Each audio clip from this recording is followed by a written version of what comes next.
Welcome back to Plato's Cave. I'm with Paul Russell. He is a professor of philosophy at Lund University, where he is also the director of the Lund Gothenburg Responsibility Project.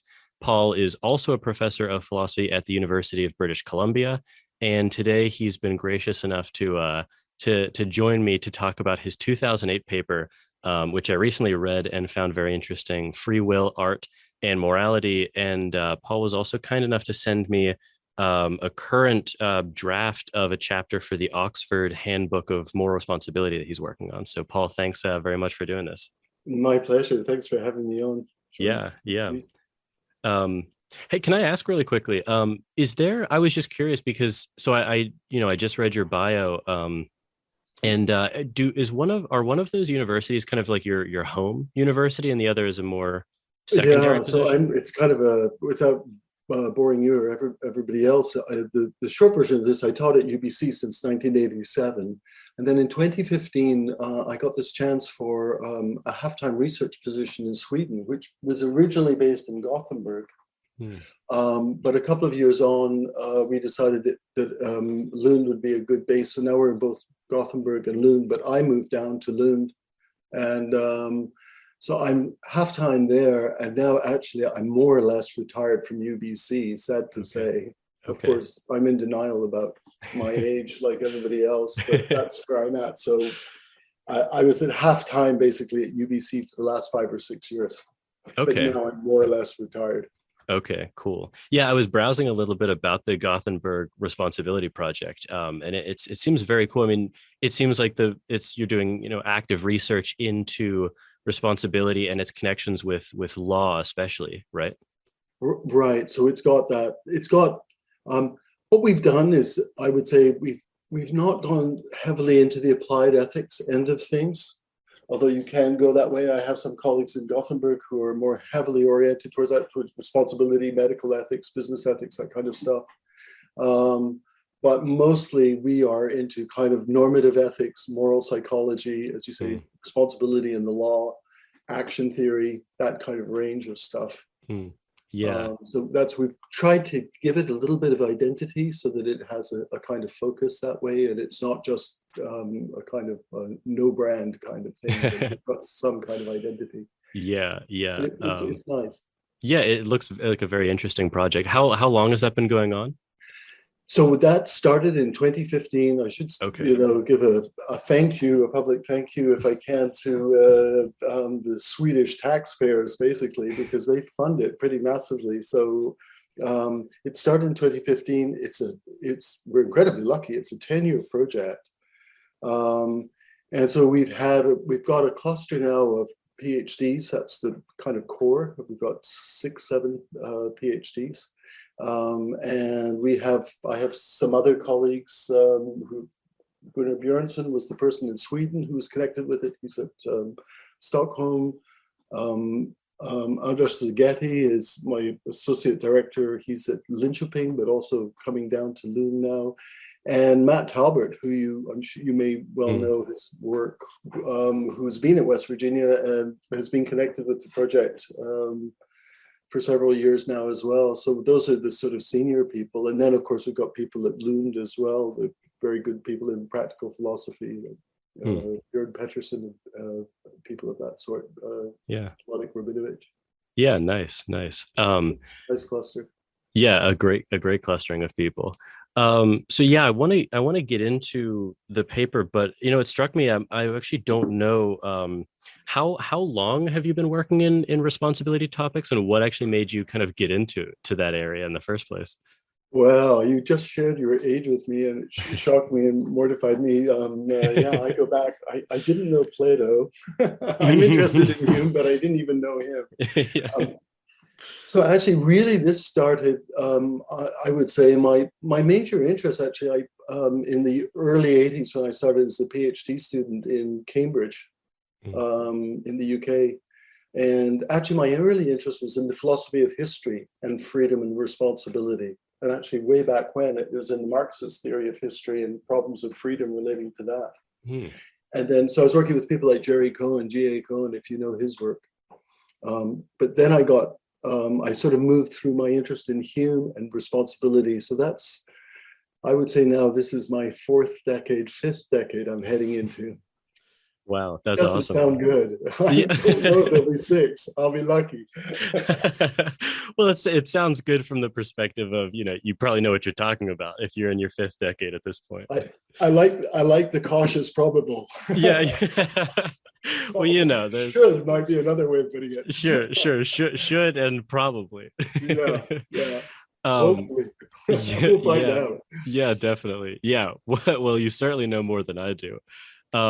That being said, I did I liked your paper a lot. It's very, I think, I'll post it as I do all the papers for people I talk with. But I think it's very accessible. I mean, there's, as any, academic paper, there's some terminology and stuff, but it's a very nice paper, and it has a kind of a neat, it's the central move to the paper, I think, can be understood by most people. And the way I understand the central move, and you can correct me if I misunderstand it, is that, basically you point out that, look, in these very common domains, athletics or art or musical ability, things like that, we make value judgments all the time about people's abilities. We say, person X is a good artist, someone is a clutch soccer player, something like that. Yeah. And we never kind of have to go into questions of determinism to make those judgments. Right. And then you simply ask the question, well, why think that we have to do that for responsibility judgments or responsibility evaluations? And the answer that you end up, answering your own question with is no, we don't have to. So that seems all correct to you? That's exactly right. That's the basic idea, Jordan. And it's an odd thing, as you say, because some of these academic areas, like the free will problem, become more and more kind of introverted, and people start taking for granted what the problems are and what they aren't. And you're quite right. Something that struck me, this was actually the prompt there, as you may have noticed, was Robert Kane's really interesting book on the significance of free will, where he takes a strong libertarian incompatibilist line. And one of the things I found really stimulating was his effort to actually say we care about free will for reasons that really go beyond just responsibility issues. We care about being an individual. We care about being creative. We care about making achievements and contributions. And that just struck me as kind of, if you want, existentially or phenomenologically just true. So it's a funny thing, as you know, about the free will issue. It's a bit like God and the soul. It's one of these issues that resonates. It's not just a theoretical problem, like, what's the causal relation? People might be interested in that, but they don't get too excited on the whole about it. But with free will, that's different, because I think it relates to people's sense of themselves. Yeah. And the value of being a human being and what it involves. So that's how I kind of got into it, as you say, with this concern about the relationship between freedom and morality, and on the other hand, freedom and things beyond morality, like art, and even then down to the more mundane stuff like sports and whatnot, and just ordinary professional achievements where, as you say, we evaluate each other and our activities all the time, but don't seem so worried about free will. Yeah, and I think you make some sort of a remark about this in the unpublished proof that you sent me. This is like a topic that is at the core of not only our conceptions of ourselves, but our interactions with others too. So it's not like these other questions in philosophy, like, is knowledge a justified true belief or not? Like that, not a lot, you could argue, in practicality hinges on your answer to that, right? But these questions are not like that at all. And that's something that makes me just like super, I've just gotten engrossed in this topic, since taking a class that kind of touched on it. It's my senior year, and I love this topic so much because of that. It sort of engages at that much deeper level. And it does, of course, as you say, I mean, you mentioned the connection between these issues and law. So one of the things a lot of people really feel is, we have a whole legal system built on top of our moral assumptions, and our moral assumptions are really based in terms of on top of our metaphysical self-conception that we're responsible free agents. Yes. So it has big practical payoff. Yeah. So you mentioned the remarks about that Robert Kane has made on this. And that was one thing I wanted to kind of ask you about because in the paper you kind of set up one of your main targets is the libertarian. This person who believes that we have some sort of contra causal free will. We can kind of will things to be otherwise, even if the preconditions were the same in, world A and world B, for instance. I, this is something I've had my views on a lot of these questions really battered around just talking with different people and reading different papers and everything. And this is one question that I've actually had an entire 180 on, and I'm curious what you think about this because it strikes me that, and you kind of do touch this in the paper, but I used to kind of say that a kind of very incompatibilist line that like, oh, free will makes no sense because determinism is true. And I read this paper recently by Susan Wolf, her first published paper in 1980, Asymmetrical Freedom. And she made this crazy incisive point that I had totally missed, where she says, okay, well, look, like to the incompatibilist who says that, they make that conditional claim. Don't you realize that then you're hinging the condition of being responsible on indeterminism, right? So if you're saying determinism rules out moral responsibility or free will, the converse would have to be true, or the contrapositive. And then she points out that those conditions make no sense really, because in a world, and I'm curious what you think about this, because she totally persuaded me that a world in which we do have libertarian freedom is a world in which I think responsibility might even make less sense than a determined world, because your actions would just be almost not connected to you would be able to act as though your current action or your current state of mind would have no connection to who you were in the past. Yeah. Yeah. That's right. Yeah. It just strikes me as extremely almost incoherent, and I'm curious your thoughts on that. So this, Jordan, as I'm sure you know, is the old dilemma of determinism all the way back. And the worry is that if determinism, as you say, if determinism and necessity poses a problem, worries about the agent couldn't have done otherwise, the agent was fated, all these kinds of what Daniel Dennett calls bugbears and bogeymen on that Yeah. horn of necessity or determinism. But as you say, then if you in Wolf's style, but it's a fundamental point, if you want to deny that and you want to say there's an incompatibility there, then the worry is, so how is indeterminism going to help enhance freedom, give you the kind of freedom you need for responsibility? And then it becomes very difficult for the libertarian to say something about that. And actually that does relate a little bit to Keynes' work, just since I was referencing him, because he is a libertarian and an incompatibilist, is acutely aware of that. And I don't know if you know his work, but he tries to, as it were, rescue libertarianism from panicky metaphysics. That's P.F. Strawson's term. Yeah. And kind of metaphysical extravagance, and tries to give it a more naturalistic account. But it's an interesting question. Myself, as much as I admire Keynes' work, I don't think this succeeds either, for just the reason you're suggesting. There's still this worry about the kind of luckiness. It's the famous luck objection that applies to libertarianism. And of course, then you're into, this is a familiar territory for fundamental philosophical problems. If you can't live on the horn of necessity, and you can't live on the horn of necessity and determinism, you can't live on the horn of indeterminism and chance, then it looks like skepticism falls. But then you get, from my point of view, then you get into the implausible conclusion that you have to somehow live your skepticism. And I think I'm skeptical about that.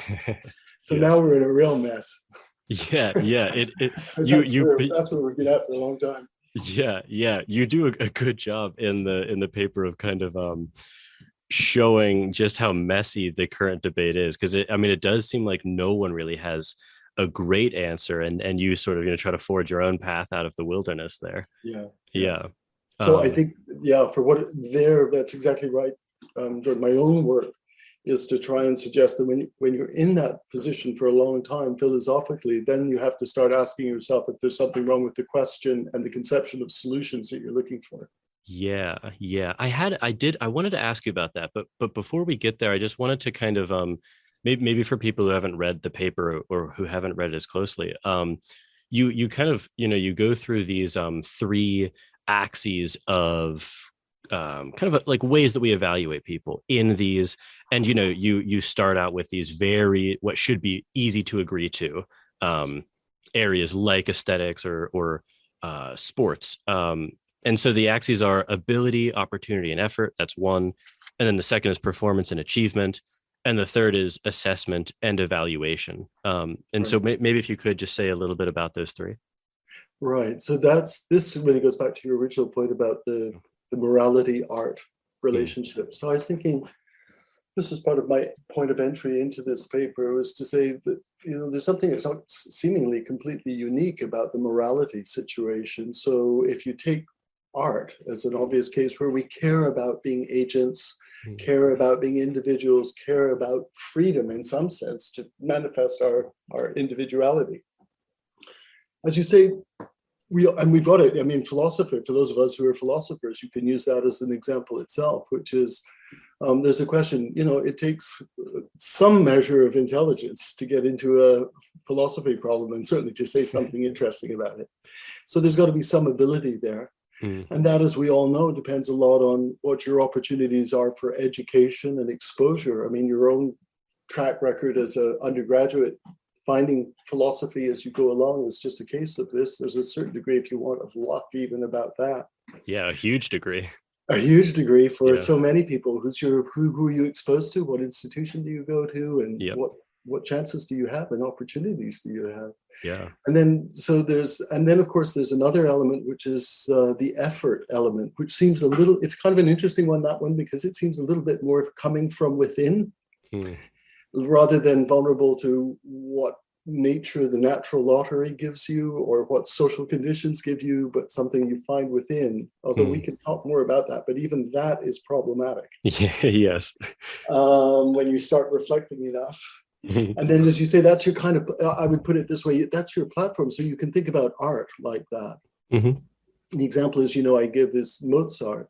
So Mozart's born with this enormous talent, lucky him. He's born with a parent, his father was able to teach him, and so on and so forth. And of course, he had the discipline to make something of all that. And then you get into the performance and achievement aspect, where he achieved so much and he had such massive contributions and significance and so on and so forth.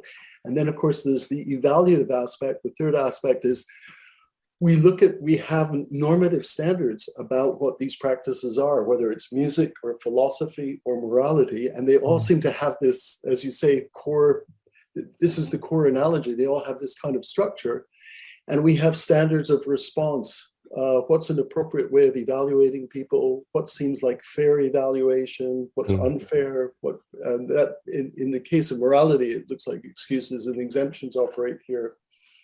So there's that deep structural, as you say, that on this analysis that I give, there's that kind of seemingly deep structural parallel. And then the question is, what's the significance of that for morality once you start seeing that? Yeah.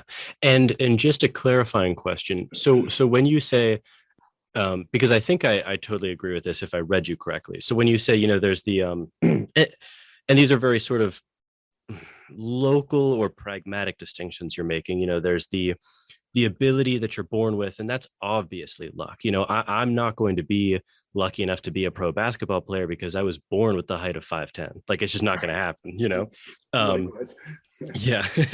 And so there's an obvious kind of local sense in which there's only luck involved there. I mean, I guess you could be malnourished growing up and be even shorter or something, something like that. But again, that might be luck too. But then I take it that you're not making a metaphysical distinction. It's more of a pragmatic distinction between that and then sort of the effort that you put into that. So Kane would be making a metaphysical distinction there by saying that you have this sort of contra-causal effort or your will. And you, if I understand you, aren't going out on the limb that far. You're just saying, look, like there's this very real kind of, if you don't ask too many questions about it, there's this obvious and clear distinction between your presets and then what you do with those almost, right? Yes. Well, this does go, and it goes beyond just free will. This goes very deep into our social conditions and our, if you want, our ideological conception. And as an American, I think, because I think of America as a little bit the home of this ideology, if I could put it this way, although it's not unique to America, it has origins that go far beyond that.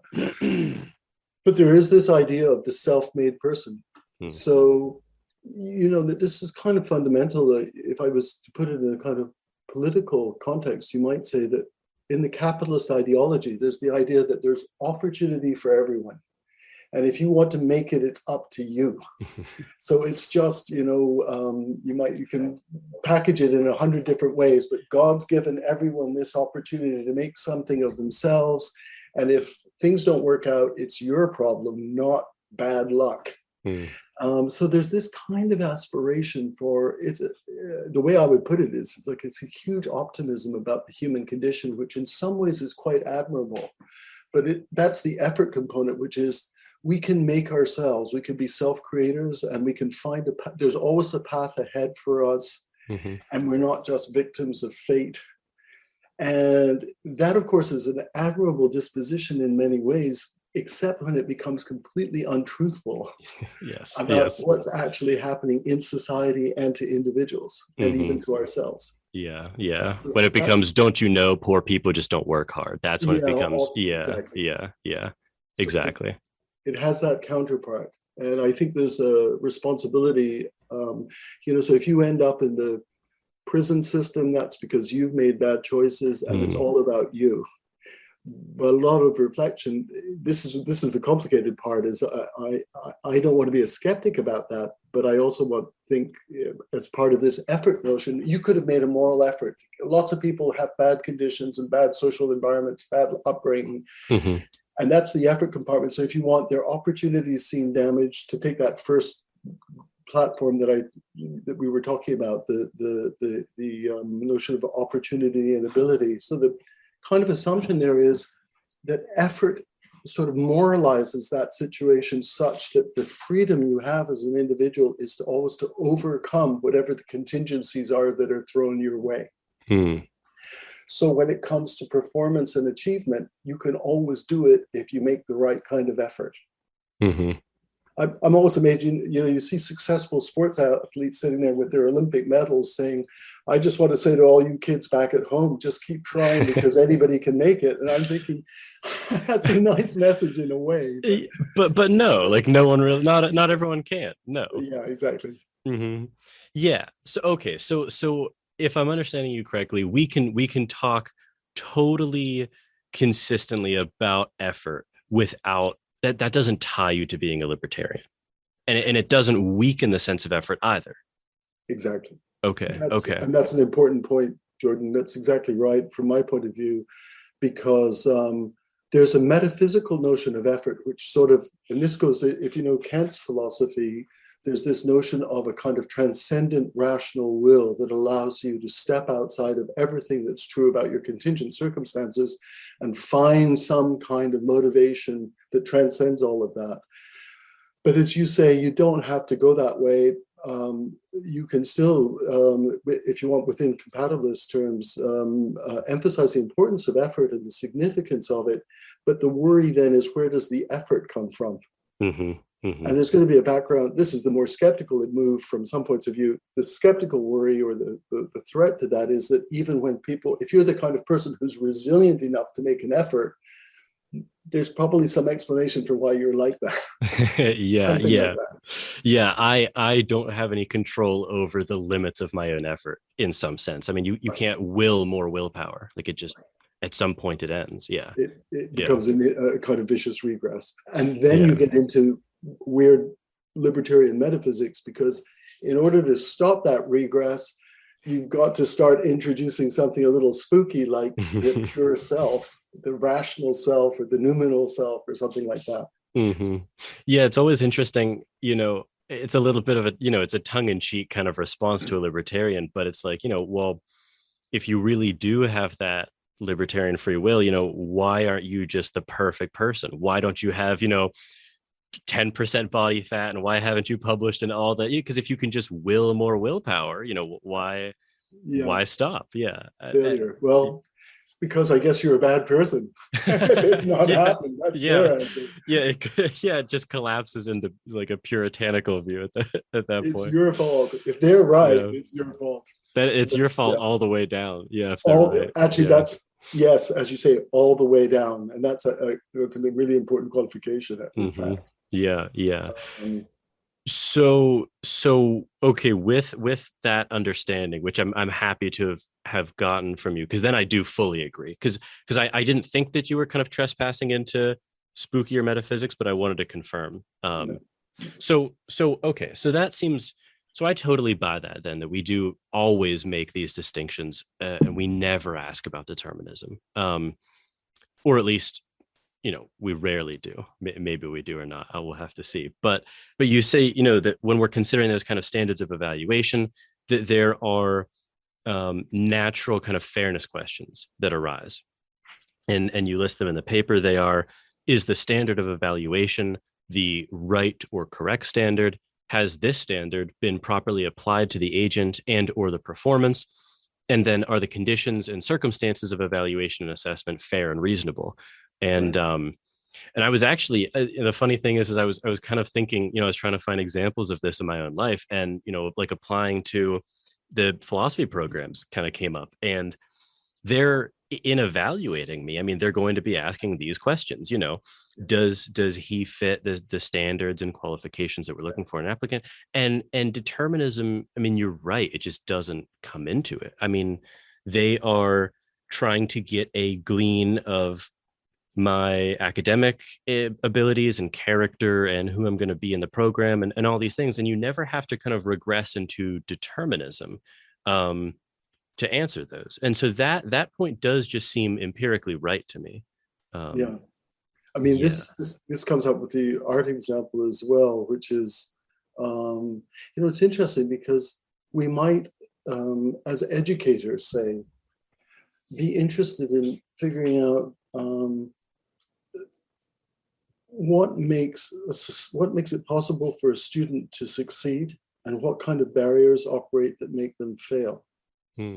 So there is a sense in which, although it may not be put in terms of free will and determinism, there's, I wouldn't want to exaggerate the sense in which we're just, from an ordinary point of view, unreflective about background conditions.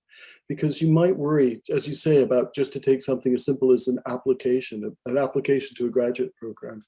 I know when I look at it, I think, so some students, as it were, you think about them in terms of the potential or the obstacles they've had to overcome. Those seem like legitimate considerations to me. Yeah. So I'm a little bit reluctant to just think about them cold in terms of what's the essay like, what's the who are they essay in this moment? Yeah. yeah, Yeah. exactly. Just kind of what's their grade point average. That may not tell me a lot of things that seem relevant. And in that sense, you might start bleeding into issues about background conditions. And as you know, the issues about diversity and equity now carry a lot of baggage that seems to me not unrelated or unconnected with worries about social justice in relation to people having real opportunities and their abilities and potentials being properly recognized. So there are kind of this sense that the free will problem is funny, because in some sense it gets hyper abstract, but in another sense it bleeds almost subconsciously into a lot of very deep social issues, some of which we're dealing with, for better or worse, in various ways right now. I was that thought had kind of crossed my mind too, and I almost wonder, it's a little bit confounded, the whole point about, have you overcome anything, in order to kind of, get where you are, apply to this program.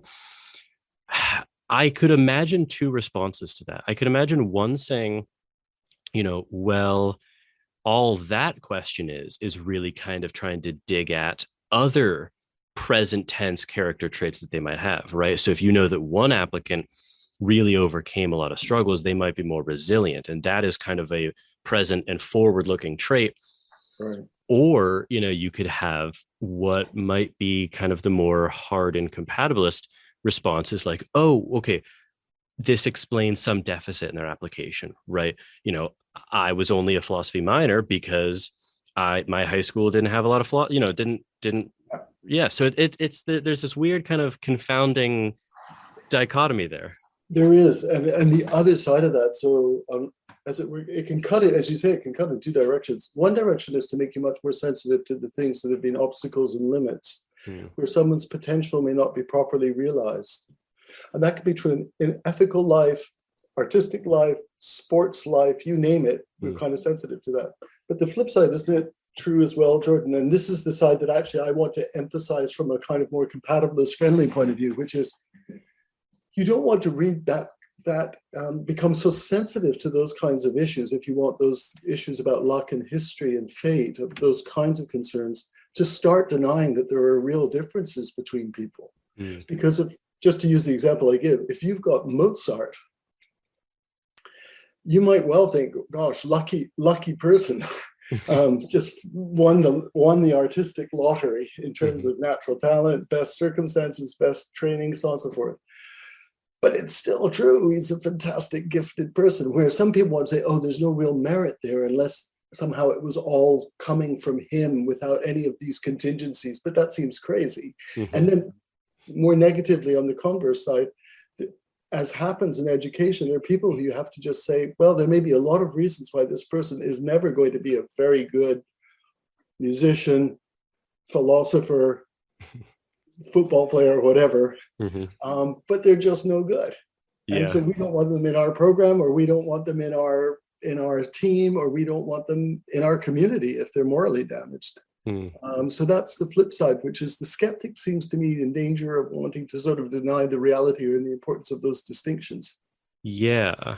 You know, this is sort of one of the most, I guess perhaps my most skeptical question about this paper, because I think I really, really like it, but I'm wondering about, there might be some small points where I might diverge from what you argue. And I'm wondering if this is one of them. So I wonder if there's a really kind of more sharp distinction than the paper makes between something like evaluation and then something like desert attitudes, right? So I wouldn't, it's funny, if I hand this paper to someone and I say, read this with respect to desert judgments, I kind of want to distance myself from the paper. But if I hand them the paper and say, read this with respect to moral evaluations and maybe kind of reactive attitudes, then I love the paper.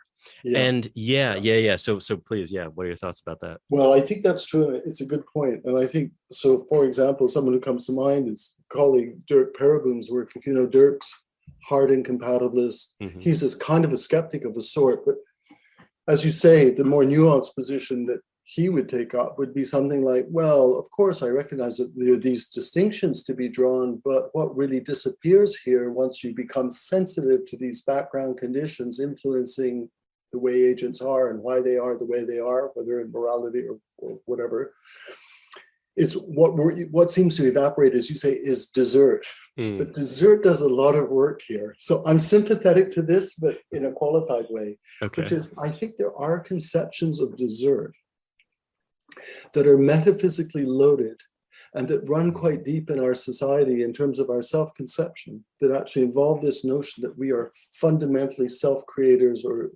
originators of our character, certainly in ethics, of our character, conduct, and motivation, that there's some power of that. And that notion of desert, as it were, sits on top of that kind of metaphysical self-conception, and it's normatively very demanding, if I can put it that way. Dirk, and I share this with Dirk and other skeptics of that sort, Dirk Pereboom is skeptical about that, and therefore thinks that kind of desert, that notion of desert, what he calls basic desert, evaporates. That sounds a little bit like what you're thinking as well, if I've got you right, Jordan. Yeah, I think so. But here's the way in which I think I diverge from this, which is what I'm skeptical about is that any credible notion of desert has to be, as it were, metaphysically loaded in that way. I still think that there's something that's left, which is, as it were, it's not just a matter that you can make distinctions, but we still, as it were, see people. I might understand whether it's myself or other people as really having all kinds of contingencies of luck that shape the kind of character I am.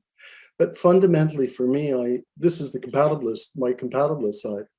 I have powers of moral capacities and moral powers of self-understanding, self-interpretation, self-reflection that make it not just that I have these kinds of, I'm stuck with these kinds of evaluative commitments I've got, but that I'm someone who is able to engage in a much more sophisticated way. And there's, from my point of view, a robust notion of desert that survives. That's in the moral context. Mm. And then just by way of this paper that we're talking about, with the artistic analogy would be similar, which is, of course, there are people who have been fortunate or unfortunate in relation to their artistic or intellectual powers and abilities. But I don't think it means that the desert evaporates there. You still got people who are high achievers and understand what they're doing and are inside that practice, if I can put it that way, slightly Wittgensteinian. And that's a robust notion of desert, so that you can really say that philosophy student is a really interesting student. Yeah, they had privilege of all sorts, maybe, but they're really interesting and able and sharp. I don't see in those cases, contrary to the skeptical move, that desert evaporates in those circumstances. Okay, that's very interesting. I think I would sign on the dotted line there if we weren't. That's interesting. I almost feel that way.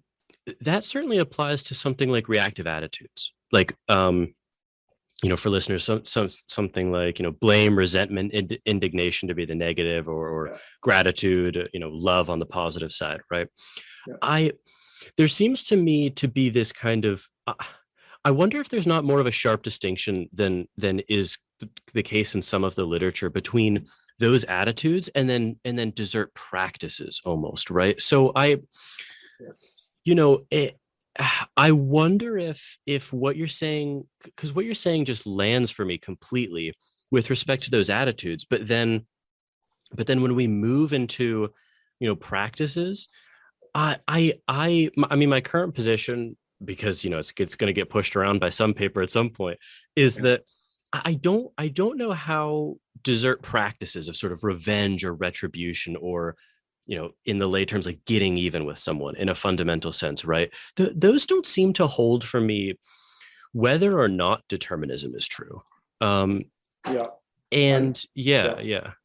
I'm totally sympathetic. I hope it don't sound like I'm just co-opting your position here, but I am actually really sympathetic to this. And I think I'm on side, because my worry, in fact, is that there's in this area, there's a tendency, just as you suggest, Jordan, to collapse issues of responsibility and retribution. So I'm much more skeptical about our retributive practices. Okay. And how they're connected to our reactive attitudes. So one worry I have about some people who want to, as it were, vindicate the reactive attitudes is they see this as sort of moving straight into, as it were, vindication of retributive practices. And I think, in fact, those two issues are quite separate. So our reactive attitudes might be quite well justified, but we have quite different set of issues about, okay, so our reactive attitudes are justified, but are retributive practices based on those justified? Are they effective? Are they constructive? We have different set of issues there.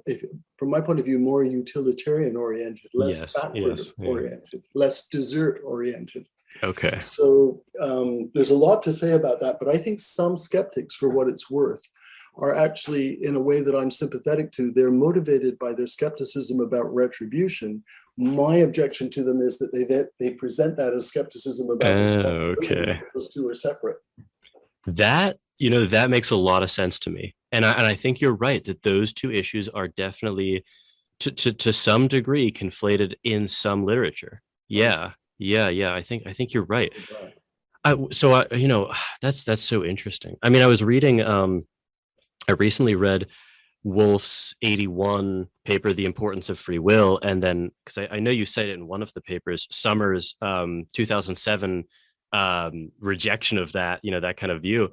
Yeah. And it's so interesting, because it seems like I just buy Wolff's point, and I know Tamler Summers, doesn't disavows that paper He's currently. now a double reversed. Yeah. Yeah, he's Yeah. he's Yeah. full Strassonian at this point. Yeah. Yeah. It it seems totally correct that we both can't and shouldn't jettison reactive attitudes, because Wolf and Strawson are just totally right. I mean, that is what constitutes interpersonal life.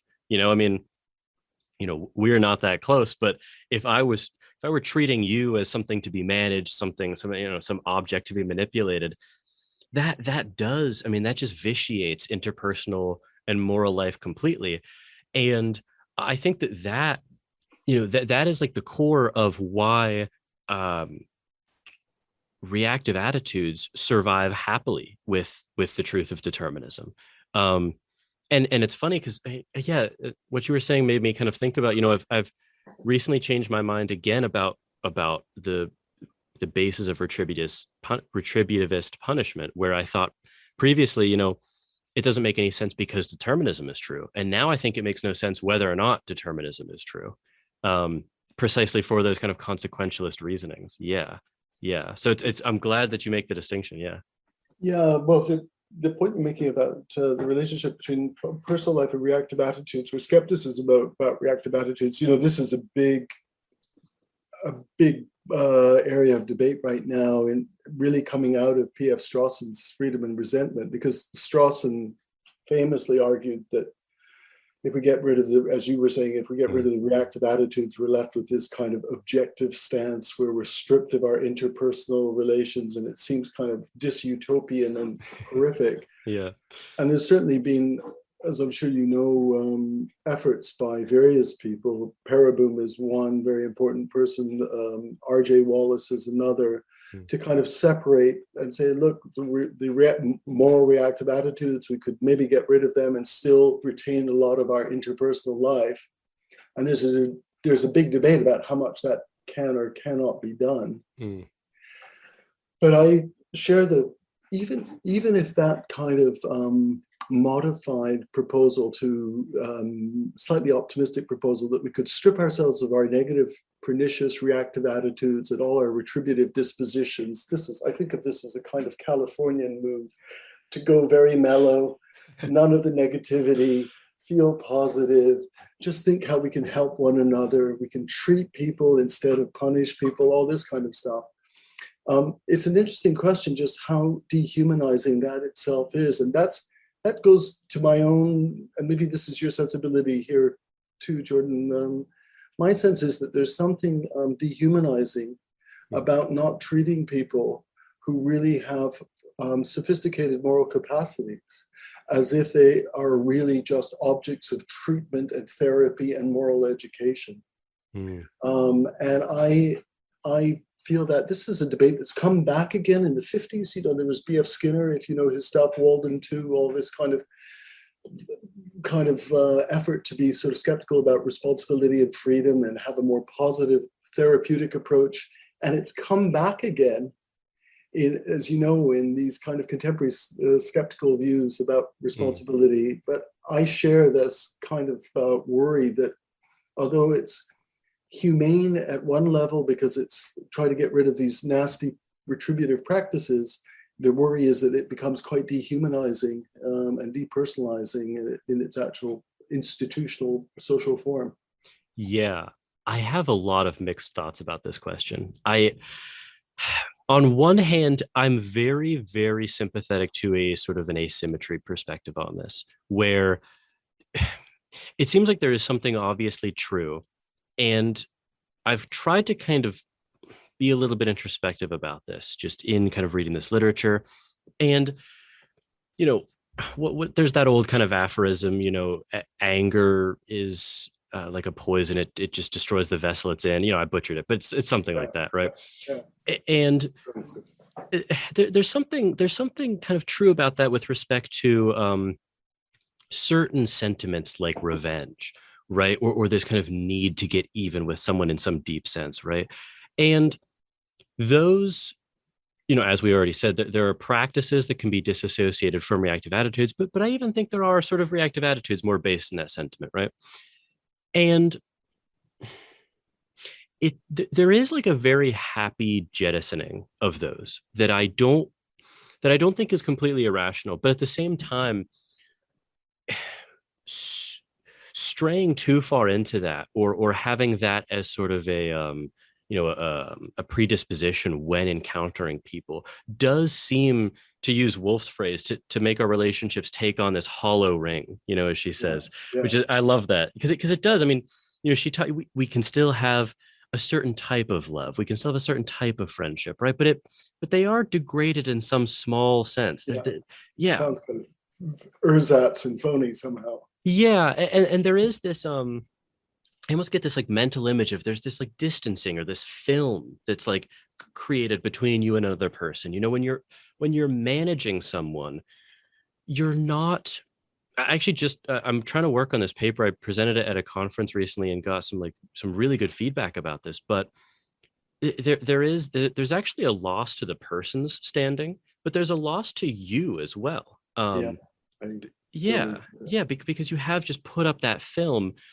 And the paper I was presenting on is trying to kind of walk this line between acknowledging that that is a real it's a real moral cost, but there are some very clear certain circumstances wherein it's still the moral thing to do because of the outcomes of allowing yourself to embody those reactive attitudes. So I think it's a circuitous answer to your question, but it's kind of a clear I fine think line. Strawson, the kernel of the kind of psychological and ethical truth that's operating there, and a kind of resistance to going that way, of getting, this ideal of purging ourselves of anger, and because it's all negative and it's destructive. And of course, there's some truth in that, and it's very important to think about anger and how it can, as you said, poison yourself as well as everybody else. But there's something, it can't, from my point of view, for reasons you were alluding to, I don't think it could be the whole truth. And Strawson gets I think, the nub of this, which is what we actually care about is, we care about this is P.F. Strawson, as he puts it, the fundamental attitudes and intentions that other people show and manifest towards ourselves and others. And so I think maybe you share this, was there are some circumstances where I think there's something ethically wrong with someone who doesn't get angry about certain kinds of things. So you can use a kind of extreme example, but you take something like the Holocaust. And I think, do I want to just have kind of a sense of, oh, I'm disappointed that the Nazis behaved this way? I wish it hadn't been like this. What they did was wrong, but there's an explanation for why they were the way they were, such that they don't have any kind of fundamental desert. Something strikes me as, from my point of view, my critical point of view, is I think there's something wrong with that response, because what seems to be wrong is it's disengaged from showing a genuine value, because the way we show we value something, like not behaving like this barbaric way towards other human beings, is we have emotional engagement. And that of course motivates us, and it can motivate us in destructive ways. But for, just as you were saying, that makes me my own instinct about this, or if you want, intuition, and I think it can be articulated and defended along these lines, is that the reason we feel uncomfortable about that is it shows a lack of proper valuing of what's going on here.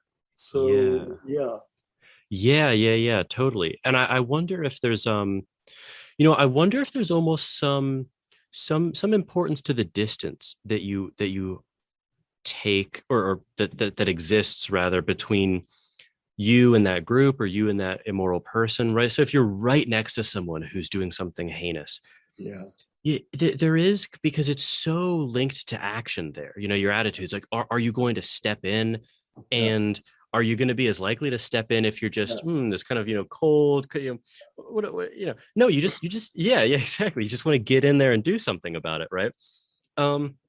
You mentioned Tabler, Jordan. You mentioned Tabler Summers, and his double reversal, as it were, his 2007 defense of the objectivity, and then and if I remember, I think this is on his book on relative justice.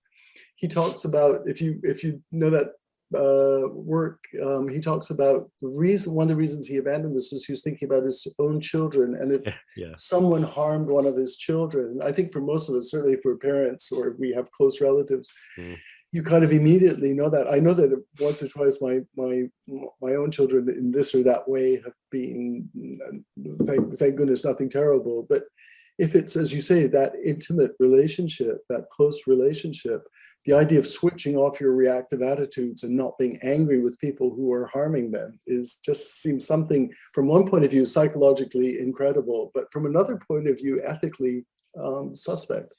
Yeah, and I totally buy that, but I wonder if there is this sort of duality of attitudes that can be held. So I don't have any children, but if someone, I was talking about this with my best friend actually, if someone murdered my best friend right in front of me, would I want to kill that person with my own hands? Yes, I would. And yes, I probably would actually do it, right? Yeah. But at the same time, so that's well, yeah, exactly. Not a good idea. Yeah, exactly. Disclaimer. Disclaimer. And I said probably would. That's where that editing ability comes in. Right.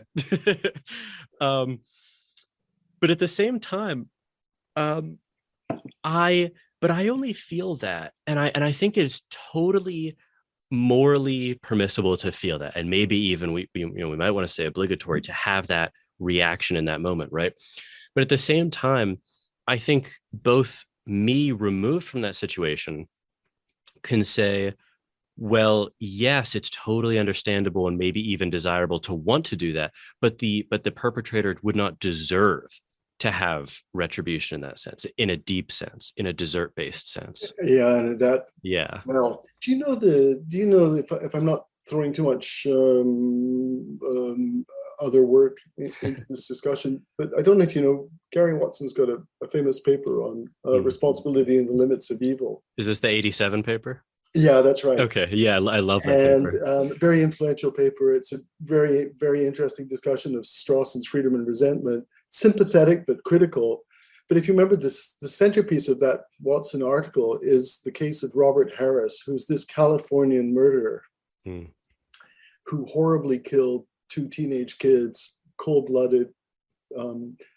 And one of the things that is interesting in the way the way Watson describes this case of Harris is Harris isn't in any obvious sense crazy or schizophrenic. He knows what he's doing. He even seems to understand that he's got a sense of right and wrong. He knows that this is evil, but somehow he's just actually he's so damaged.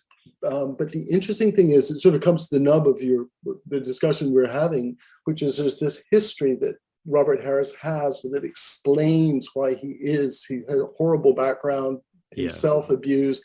So the way Watson puts this together, he says that Harris is both a victimizer and a victim.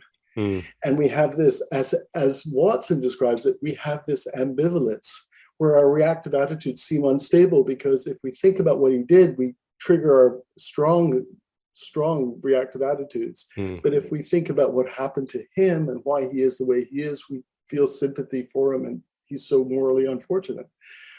If this helps in terms of locating my own views about this, my sense is that, as it were, I think there's still you mentioned the notion of desert. Obviously, the history shows that there's not this kind of strong notion of desert in terms of self-creation and ultimacy that some moral views want to retain. But I also think that it's bizarre to turn to someone like Robert Harris and just treat him like he's someone who, okay, you're just damaged. We're going to try and help you now. We're not going to have these strong reactive attitudes. We can understand why we might do, but we're going to just kind of just be therapeutic here, because in some sense that seems to fail to recognize his own kind of moral character and capacities, which are still there. So Harris, to me, isn't like, it's dehumanizing of Harris from a moral point of view, even in our own responses to him, to treat him like he's a dog or a bear or somebody who's completely brain damaged. He's a much more difficult case. So he's still, if you want, to me, even although he's so hard to reach ethically, he's still someone who's ethically, as it were, present to us, and who we have. It's dehumanizing not to recognize that. Yeah, and I take it you might even be making the point that our treatment of him in that way would be susceptible to the sort of mirror turn back onto ourselves, almost in a way, very much. Yeah. Yeah. And then that, and of course, there's some sense in which we might look at ourselves and say, thank God. I think actually to be Watson himself indulges in some of this stuff. Thank God it's not me. I'm fortunate. Yeah. Yeah. And then you can play with that a little bit about what that significance of that is, but it sort of ties up with the points you were putting to me earlier about retribution. I'm not so sure that the response to Robert Harris justifies strong forms of retribution, but I do think that there's something wrong if we don't have the appropriate kinds of reactive attitudes that recognize what he did and what he's like, whatever the story might be about his background. So that's the kind of position I want to occupy there, which is not skeptical, but is more kind of what I call pessimistic. Yeah, yeah. Oh, yeah. That's the chapter or section, what it's 6, or I think in the Oxford Handbook that you sent me. Yeah. So okay, this is something else I wanted to ask you, and actually the Watson paper is a perfect way to bring it up. So Watson says, because he does that. It's if people haven't read it, it's a wonderful paper to read. It's so good. Really good. He gives us the case of Robert Harris. What should be the most quintessentially evil bastard that ever existed, right? And then he gives us that backstory, and the backstory is almost as horrible as even his, as his deeds. And he has this phrase that it stuck out to me very strongly, because he says, so Watson says, you hear the crime, you have these attitudes, and then you hear the backstory and you think, well, no wonder he did what he did. He has that exact phrase, well, no wonder. Yeah. And what's interesting is that to my eye, the well, no wonder is a substitute or a surrogate for, well, he was determined in the wrong way. Yeah. And I wonder if determinism begins to creep back into the picture in exactly that sense. Yeah. He was unfortunate to be determined in the wrong way to be part of the moral community. Yeah.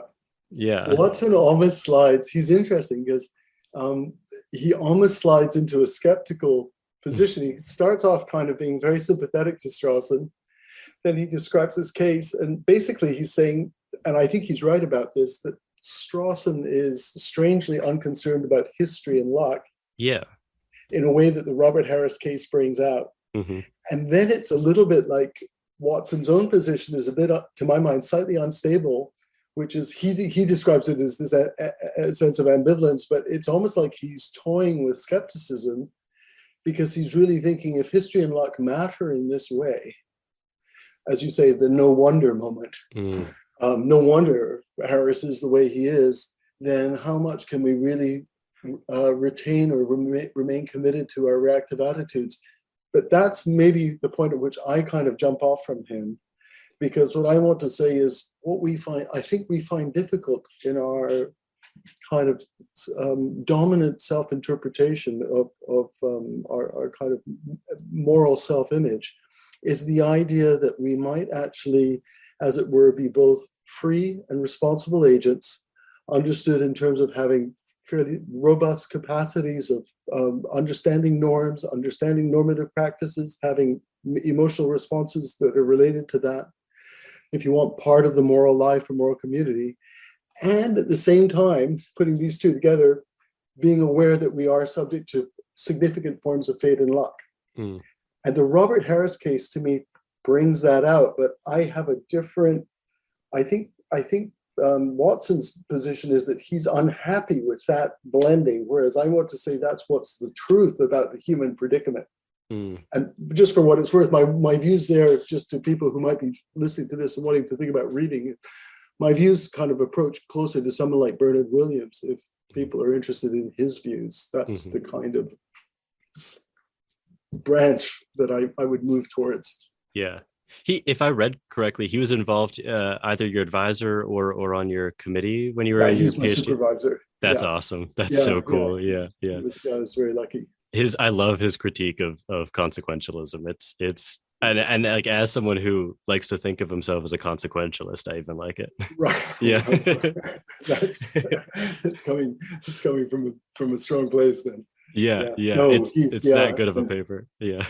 But William's target here is what he calls morality, which is maybe the really deep source of from my point of view, of the free will problem, which is there's a certain kind of, in my view, compatibilists and libertarians and skeptics tend to all share this deep assumption that, as it were, whatever else is true, we can't have conditions in which agents are free and responsible and subject to fate and luck. Mm. But from the point of view that I would defend, which is, I think, broadly sympathetic to the Williams style view as well, that's how it is in ethical life. And we find that difficult to accept because that is kind of disturbing. So Robert Harris is disturbing to us. And then, as you say, Jordan, that comes back and I realize I myself, you yourself are all part of that predicament. Yes. Yeah, we're mere versions of Robert Harris. Yeah. In that very general sense. Hopefully not in the specifics. No. That is not an admission of guilt of anything. I wonder, I've been kind of, I don't, this isn't really a fully developed thought, but I'm wondering if there's almost this kind of weird uncanny valley of reactive attitudes and evil or something like that, right? Where, when people in our lives are people with whom we are easily well adjusted and we just have happy relationships with them, right? These questions never arise because they almost don't need to, right? And then, a friend betrays you in a minor way and these natural reactive attitudes come up and you want to deal with resolving that conflict in a non-calculated way, right? But if you walk the evil kind of far enough, there's this weird uncanny valley of it where people do begin to almost look like the Robert Harris case of I wonder if we switch from reactive attitudes of blame, indignation, anger, resentment to what went wrong almost, or this sort of, them being determined in the wrong ways in some way. I don't know. I've been toying with that idea. Well, I think this is quite important because I think in some sense the Robert Harris case or the Holocaust case, these very dramatic cases of kind of extreme evil or horrifying evil, in some sense can conceal the much more mundane, ordinary truth about our ordinary everyday moral life. And I rather share this in terms of introspectively making clear what's actually going on in our experience of ethical life. So as you say, with family and with friends, hopefully your relations are normally good and congenial and it's not pressed upon us to start reflecting on how did things go wrong or what's the problem here. But in fact, I think we all find in everyday moral life that you often step back both in relation to other people and say this kind of no wonder moment that you were talking about with Watson. You can sort of say, this person I find really difficult and what they've done is really problematic or even objectionable. And maybe you're triggering strong and justified reactive attitudes. But at the same time, most of us can look and say, I can see how that person got into this situation. Mm-hmm. They're dealing with this, that, or the other, or they have this, that, or the other problem. But does that mean that they're not really responsible, that they don't really know what they're doing? No. That's the move that I can't follow it there, or that if they're not basic desert responsible or fundamentally self-origination responsible, then nothing really substantial is left. That's what I'm skeptical about. I always am drawn back to kind of looking at this from the libertarian perspective because, I wonder if kind of, what's interesting is I was wondering if your project, I haven't spoken with Manuel Vargas from UC San Diego, but I was emailing with him a little bit. He was too busy to come on the show. But he kind of has this like revisionist view of free will and moral responsibility, where he says, just like people used to think as water as one of the four fundamental elements, we didn't, as we understood more and more about the universe, we didn't create some new element and call it water asterisk or whatever. We just changed the definition of water. And he kind of has that similar perspective on something like free will. As we understand that there's really no reason to believe that you're causa sui or that you can step outside the stream of causation in any normal sense. We shouldn't invent some new word about it. We should just refine the the conception of free will. And I don't think that you have to endorse that paper, but there's a little bit of flirting with it in the 2008 paper, because you say, we just don't ask about those sorts of questions when we're making these judgments, right? And I wonder, I mean, this is more a question for Vargas than you, but I wonder if both of you might be, and you to a lesser extent, are committed to this project of almost of disavowing people of these kind of lay conceptions of dualist libertarian free will, if you want to have that kind of revisionist project. I don't know, because no one thinks about water in that way anymore, and I wonder if you have to do that with those conceptions of free will. What's the kind of true essence of responsibility? It's like looking for the true Platonic conceptual truth of what is responsibility really. Yeah. And maybe I've misunderstood it.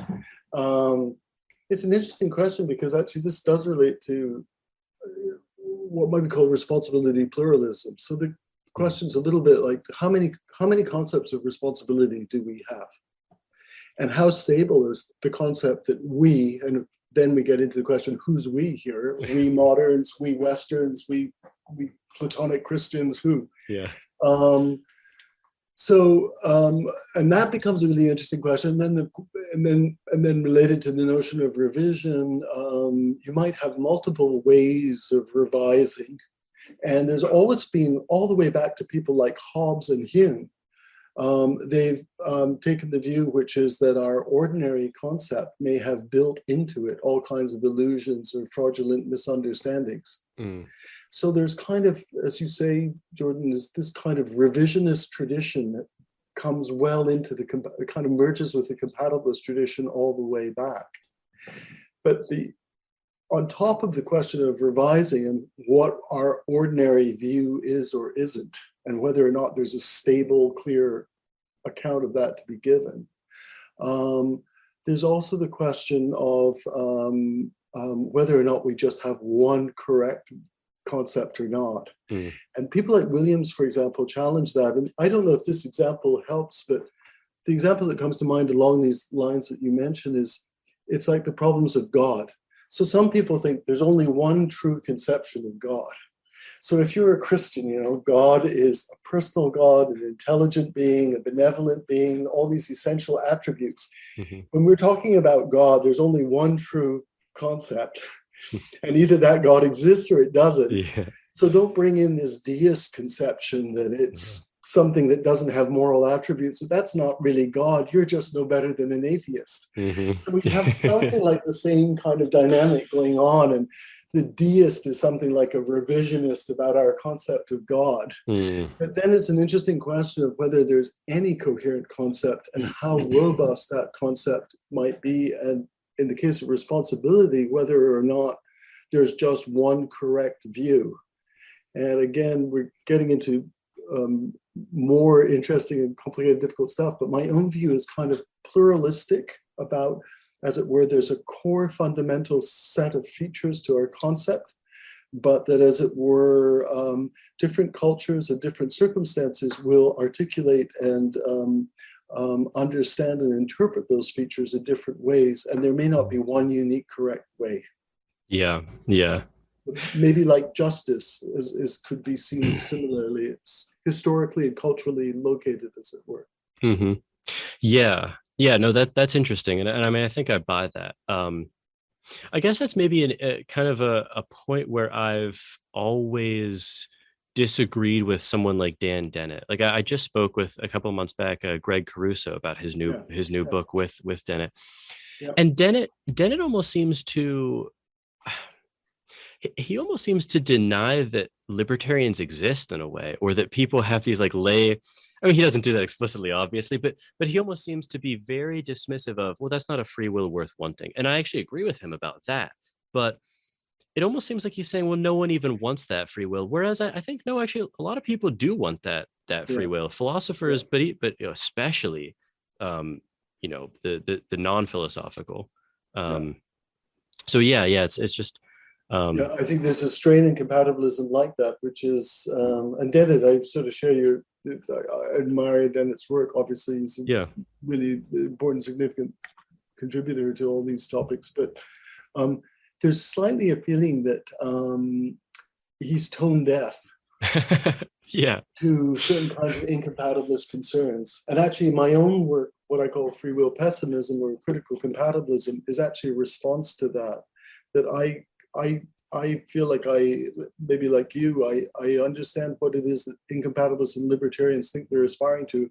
And if we can't get that, there's a real loss there. Whereas Dennett wants to say, no, I'm moderately revising our views about, speaking of word of revision, I'm moderately revising our views, not radically, but we've got all the stuff we want. It's all good. Don't worry about it. And don't let these bogeymen and these, what does he calls them, gloom leaders or something? Very Dennett style dismissive. Yeah. And I find that comes too quickly and too easily to him, and there's more to it there. Yeah. Share that attitude. Yeah. I think the sense of there's more to it is a good place to end on, because I'm realizing that we're well over an hour, closing in on an hour and a half, which it flew by for me, and I just want to thank you again for doing this. This is a ton of fun. Well, I enjoyed it. Thanks so much. There's always a feeling with these, it's open-ended and so interesting, and I guess what we do is we just show that there's just so much to be said about it. But thanks for your interesting questions and suggestions. On the note of kind of, more to discover, is the so the proof you sent me, that will be published in the coming months, years, with the Oxford Handbook of Moral Responsibility. Yes, which, like all these handbooks, I edited one on Hume myself, and they're it's like herding cats. Yes. Getting a group of philosophers. So Dirk Pereboom and Dan and Elkin have been doing this, and it's taken a little while, but I think it's almost ready to come out. Okay, great. So I think it should be out, I think, in early 2022. Oh, really? Okay, excellent. Yeah. Because I liked this chapter a lot. I mean, I hope to be able to recommend it, because it does, you place a lot of the positions with respect to each other very well. Yeah. Thanks, Jordan. I really I appreciate that. Yeah. And thanks. I'm looking forward to following your other interviews too. They're really interesting people you're putting together quite an interesting series. If you're still listening, thank you very much for sticking around. I really loved talking to Paul. I mean, we had an awesome conversation. I had totally lost track of time, and I hope that you really enjoyed it as well. Yeah, I think all of this stuff is totally fascinating and important, and it actually, really connects with real life in a lot of ways that some philosophy doesn't obviously appear to. So I will leave links in the description to the paper that I reference from Paul, and to links to his websites and everything like that. And if you want to support this show and keep me kind of focused on what I'm doing here, you can go to patreon.com/Jordan Myers. You can share this show on Twitter or social media. That always helps. You can rate it on Apple Podcasts or anywhere else that allows you to rate a podcast. You can like it on YouTube or subscribe. You can discuss it on your own show, or connect me with guests or recommend topics to cover. And you can get in contact with me at platoscavepodcast@gmail.com, and follow me on Twitter at Jordan_C_Myers. And as always, thank you for listening, and keep struggling to escape the cave.